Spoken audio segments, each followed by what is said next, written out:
ये केस शायद दुनिया का सबसे मिसअंडरस्टूड लीगल केस है। अक्सर लोग इसका मजाक उड़ाते हैं, चुटकुले सुनाते हैं कि अमेरिका में एक औरत ने खुद पर कॉफी गिरा ली और करोड़ों रुपए जीत लिए। लेकिन इस कहानी की सच्चाई उस हेडलाइन से कहीं ज्यादा गहरी और दर्दनाक है। आज हम बात करेंगे लाइबैक वर्सेस मैकडॉनल्ड्स रेस्टोरेंट्स केस की, जिसे हॉट कॉफी केस के नाम से भी जाना जाता है। ये कहानी किसी लालची इंसान की नहीं, बल्कि 79 साल की एक बुजुर्ग महिला स्टेला लीबैक की है, जिसने एक बहुत बड़ी कॉरपोरेशन को जवाबदेही का मतलब सिखाया। बात 1992 की है। जगह थी एल्बुकर्क, न्यू मैक्सिको। स्टेला अपने पोते के साथ मैकडॉनल्ड्स के ड्राइव थ्रू पर गईं। उन्होंने एक 49 सेंट की कॉफी ऑर्डर की। अब यहां ध्यान दीजिएगा, स्टेला कार चला नहीं रही थी, वो पैसेंजर सीट पर बैठी थी। और जब यह हादसा हुआ तब कार चल भी नहीं रही थी, वो पार्किंग लॉट में खड़ी थी। स्टेला ने अपनी कॉफी में क्रीम और चीनी डालने के लिए लिड हटाने की कोशिश की। कार में कप होल्डर नहीं था, तो उन्होंने कप को अपने घुटनों के बीच फंसाया। जैसे ही उन्होंने ढक्कन खींचा, पूरा कप उनकी गोद में पलट गया। स्टेला ने कॉटन के स्वेट पैंट्स पहने थे। कॉफी इतनी खौलती हुई थी कि स्वेट पैंट्स ने उस गर्मी को सोख लिया और उसे स्टेला की चमड़ी यानी स्किन से चिपका दिया। ये कोई साधारण जलन नहीं थी। स्टेला को 3rd डिग्री बर्न्स हुए थे। उनकी जांघों, कूल्हों और कमर का 6% हिस्सा बुरी तरह जल चुका था और कुल मिलाकर उनके शरीर का 16% हिस्सा प्रभावित था। उन्हें 8 दिन हॉस्पिटल में रहना पड़ा। उन्हें स्किन ग्राफ्टिंग करवानी पड़ी, यानी शरीर के दूसरे हिस्से से चमड़ी निकालकर जले हुए हिस्से पर लगाना। उनका वजन 20 पाउंड यानी करीब 9 किलो घट गया और वो लगभग 2 साल तक पूरी तरह ठीक नहीं हो पाई। अब आते हैं पंगे पर। शुरुआत में स्टेला ने मैकडॉनल्ड्स पर मुकदमा नहीं किया था। उन्होंने सिर्फ एक चिट्ठी लिखी। उन्होंने कहा, मेरी मेडिकल बिल्स करीब $10,000 है, आप बस वो भर दीजिए और अपनी कॉफी का तापमान थोड़ा कम कर दीजिए ताकि किसी और के साथ ऐसा ना हो। उन्होंने कुल मिलाकर $20,000 की मांग की थी। मैकडॉनल्ड्स ने क्या किया? उन्होंने स्टेला को सिर्फ $800 ऑफर किए। मानो कह रहे हो, ये लीजिए और जाइए।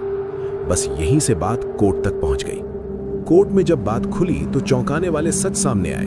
मैकडॉनल्ड्स की अपनी पॉलिसी थी कि कॉफी को 180 से 190 डिग्री फ़ारेनहाइट यानी करीब 82 से 88 डिग्री सेल्सियस पर सर्व किया जाए।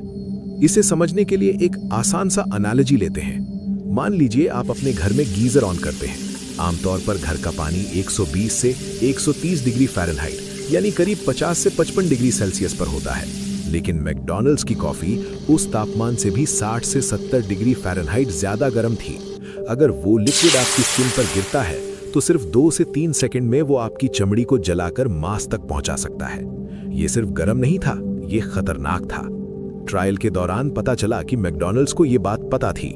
1982 से 1992 के बीच उन्हें 700 से ज्यादा शिकायतें मिली थीं कि लोग उनकी कॉफी से जल गए हैं। उन्होंने कई सेटलमेंट्स भी किए थे, लेकिन उन्होंने तापमान कम नहीं किया क्योंकि उन्हें लगा कि कस्टमर्स को कॉफी रास्ते में पीनी होती है तो वो ज्यादा देर तक गर्म रहनी चाहिए। उन्होंने जानबूझकर रिस्क लिया था। अंत में जूरी ने फैसला सुनाया। उन्होंने मैकडॉनल्ड्स को दोषी माना। अब बात करते हैं उस करोड़ों के इनाम की। जूरी ने स्टेला को $200,000 का कॉम्पनसेटरी डैमेज दिया, जिसे बाद में थोड़ा कम किया गया क्योंकि जूरी ने माना कि थोड़ी गलती स्टेला की भी थी, कब ठीक से ना पकड़ने की। लेकिन जूरी ने मैकडॉनल्ड्स पर $2.7 मिलियन का यानी करीब $27 लाख का प्यूनिटिव डैमेज भी लगाया। प्यूनिटिव डैमेज को आप एक तरह के जुर्माने या चालान की तरह समझिए, जो किसी को सबक सिखाने के लिए लगाया जाता है। जूरी ने ये आंकड़ा हवा में से नहीं निकाला था।